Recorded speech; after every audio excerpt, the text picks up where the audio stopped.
Bonjour, ici Francine pour les carnets de Francine. Je vous partage souvent des textes que je vois soit dans la page de mes amis ou des textes sur Facebook qu'on partage avec moi. Puis, ça me rappelle, tu sais, ça me fait tout le temps revenir à moi. Puis, qu'est-ce que ça me rappelle? Quelle mémoire que ça réveille à l'intérieur de moi?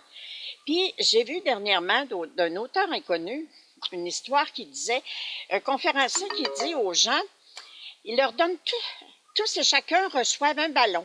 Et il leur dit d'écrire leur nom sur le ballon. Et là, il lance tous les ballons en l'air, puis il dit aux gens, OK, maintenant, trouvez votre ballon. Alors là, les gens rentrent dans la salle, puis là, ils essayent de trouver leur ballon, puis c'est vraiment la confusion totale. Puis là, ils sont là, puis ils courent, puis ils essayent, puis ils prennent, puis...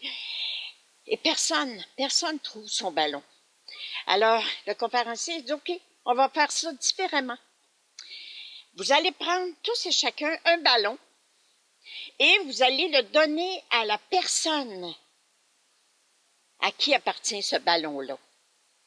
Alors, automatiquement, chaque personne, mettons, quelqu'un aurait pris mon ballon, Francine Bourbeau, il aurait dit, Francine Bourbeau, je serais approchée, puis j'aurais pris mon ballon.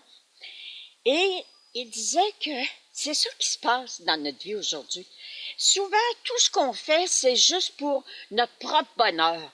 Ah, pourvu que je sois heureuse, moi, là, puis regarde, c'est bien une valeur, puis je m'en fiche, puis, tu sais, quelqu'un va dire, je te le dis, j'ai pris telle décision, puis ton conjoint, comment il se sent là-dedans, puis, ben, regarde, là, tu sais, c'est le temps que je pense à moi, puis que je m'occupe de moi, puis que je prenne les décisions pour moi. Et moi, je peux vous dire une chose, oui, on peut prendre des décisions nous concernant. Oui, on n'est plus heureuse ou on n'est plus heureux à un moment donné dans notre travail. Ça nous rend malade, ça nous fait faire de l'insomnie, puis tout ça.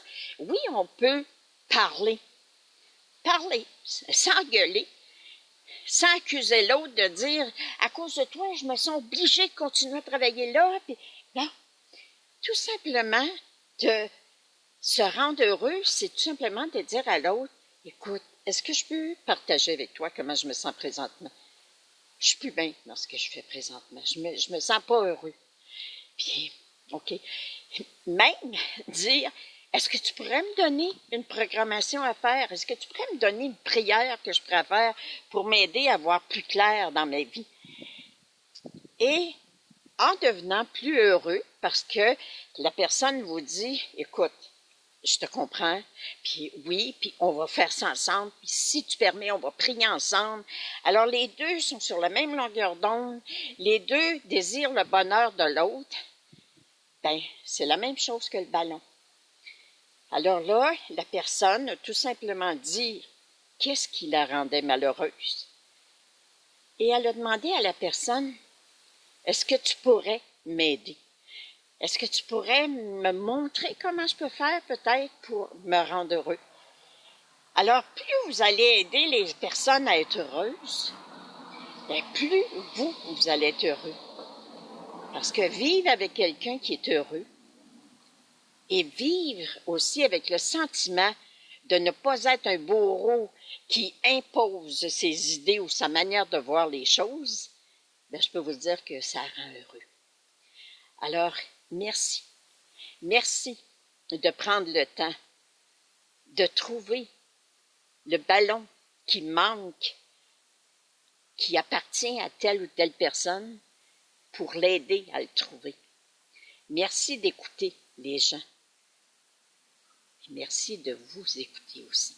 Parce que souvent, si le conjoint dit « Ah, faudrait que je change de job », si vous rentrez dans une colère ou que vous ne pouvez pas comprendre ça, c'est que vous êtes en train de faire face à une peur, face à votre insécurité. Alors, l'insécurité, c'est entre les deux oreilles. Dieu pourvoit à tous nos besoins. Merci de partager.